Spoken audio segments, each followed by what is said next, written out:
তানভীর, বেচা কিনা এখনো সেইভাবে জমে ওঠেনি। আসলে বিক্রেতারা যেটি বলছে যে যারা ক্রেতা কোরবানির পশু কেনার উদ্দেশ্যে এই হাটে এসেছে তারা আসলে পশুগুলোকে দেখছে, পছন্দ করছে, কিন্তু এখনো সেই বেচা কিনা বলতে গেলে সেভাবে জমে ওঠেনি। আরেকটু এই গ্রাম পর্যায়ে যে গরুর যে হাট রয়েছে এখানে কিন্তু ছোট গরুর চাহিদা বেশি।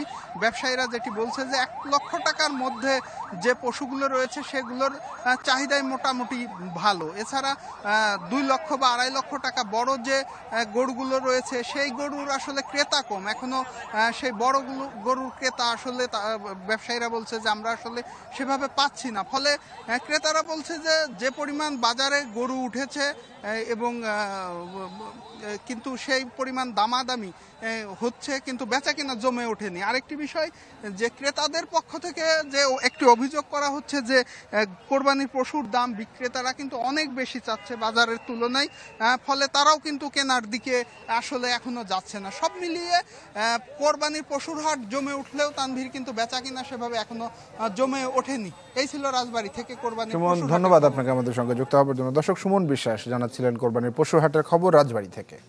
নগদে 500 টাকা বা তার বেশি পেমেন্টে পেতে পারেন ঢাকায় জমিসহ 20 কোটি টাকার পুরস্কার।